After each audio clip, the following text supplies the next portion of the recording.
राजनीति, ये शब्द सुनते ही क्या आता है जहन में? घोटाले, सत्ता ना खेल, झूठे वादे। ज़्यादातर लोगों के लिए तो यही मतलब है। लेकिन आज हम इसी सोच को थोड़ा बदलने की कोशिश करेंगे और जानेंगे कि राजनीति इससे कहीं ज़्यादा गहरी और ज़रूरी चीज़ है। तो इस सफ़र में हम कहाँ-कहाँ जाएंगे? पहले तो हम इस गंदी राजनीति वाली आम धारणा की बात करेंगे, फिर देखेंगे कि इस कहानी का दूसरा पहलू क्या है। हम उन वैचारिक औजारों को समझेंगे जो हमें इसे बेहतर ढंग से देखने में मदद करते हैं।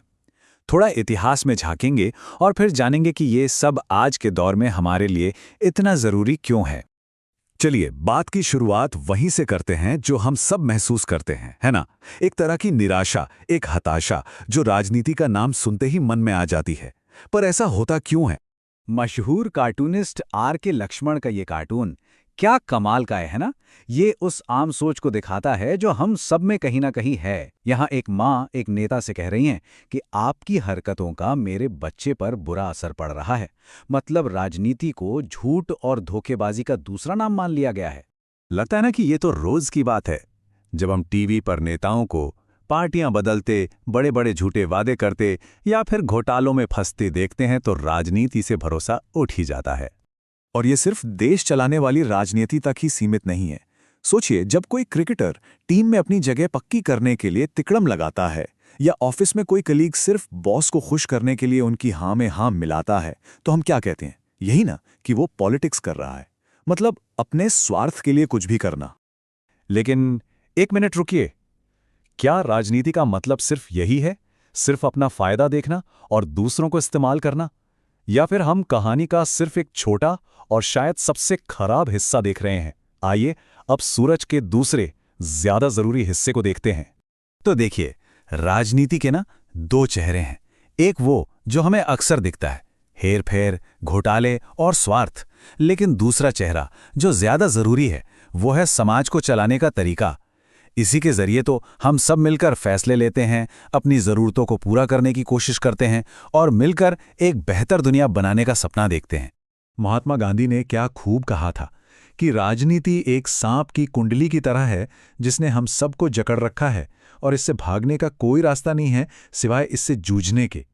असल में कोई भी समाज बिना किसी राजनीतिक सिस्टम के नहीं चल सकता, ये जरूरी है। तो सवाल ये उठता है कि इस उलझी हुई दुनिया को समझे तो समझे कैसे? यहीं पर काम आता है राजनीतिक सिद्धांत। और नहीं, ये कोई बोरिंग किताबी सब्जेक्ट नहीं है, ये असल में एक टूलकिट है, समाज को समझने का एक औजार। तो ये पॉलिटिकल थ्योरी या राजनीतिक सिद्धांत है क्या भला?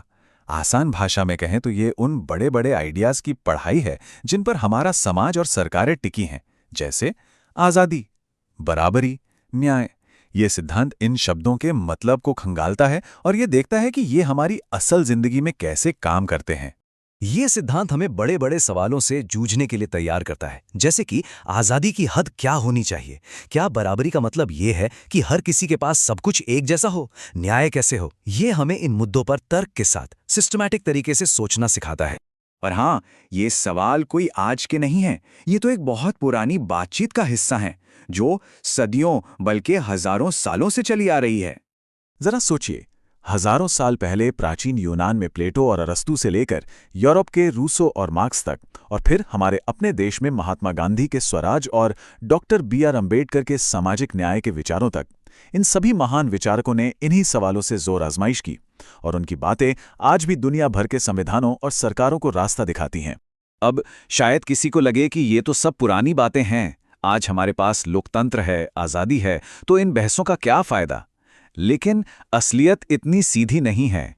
मिसाल के तौर पर समानता को ही ले लीजिए। हमें वोट देने जैसे राजनीतिक अधिकार तो बराबर मिल गए हैं, लेकिन क्या समाज में और हमारी आर्थिक जिंदगी में हम वाकई बराबर हैं? आज भी जाति या गरीबी की वजह से भेदभाव होता है और कई लोगों के लिए बराबरी और आज़ादी बस एक दूर का सपना है। और जैसे जैसे हमारी दुनिया बदल रही है, हमारी आज़ादी के सामने नए नए खतरे भी आ रहे हैं। इंटरनेट, सोशल मीडिया, AI, इस डिजिटल दौर में हमारी आज़ादी के मायने ही बदल रहे हैं।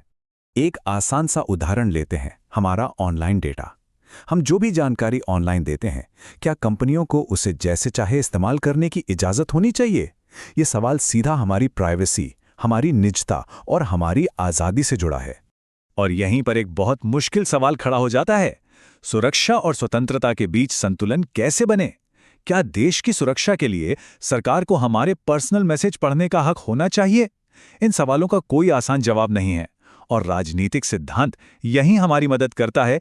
वो हमें इन मुश्किल मुद्दों पर सोचने का एक फ्रेमवर्क, एक ढांचा देता है। तो हम इन बड़ी बड़ी बातों को अपनी रोज की जिंदगी में कैसे इस्तेमाल करें?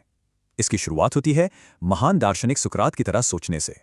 प्राचीन यूनान के महान दार्शनिक सुकरात को याद करते हैं। उन्हें अपने समय का सबसे बुद्धिमान इंसान कहा जाता था। लेकिन क्यों? इसलिए नहीं कि उनके पास सारे जवाब थे, बल्कि इसलिए क्योंकि वो सही सवाल पूछते थे। वो समाज की हर मानी हुई बात पर सवाल उठाते थे, और सच के लिए खड़े होने की यही हिम्मत उनकी मौत की वजह बनी। प्लेटो की मशहूर किताब द रिपब्लिक में वो यही तो करते हैं।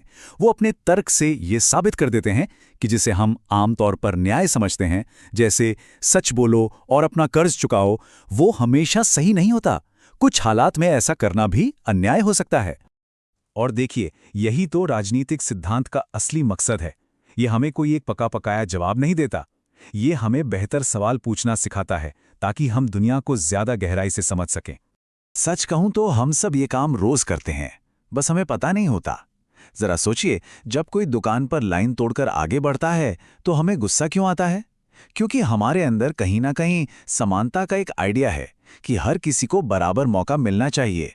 उस एक पल में हम बिना जाने ही एक राजनीतिक सिद्धांत को जी रहे होते हैं। तो अगली बार जब भी कुछ गलत होता देखें और मन में सवाल उठे कि ऐसा क्यों, तो बस एक बात याद रखिएगा, आप सिर्फ शिकायत नहीं कर रहे हैं, आप असल में एक राजनीतिक विचारक की तरह पहला कदम उठा रहे हैं। आप एक बेहतर और ज्यादा इंसाफ वाली दुनिया के बारे में सोचना शुरू कर रहे हैं।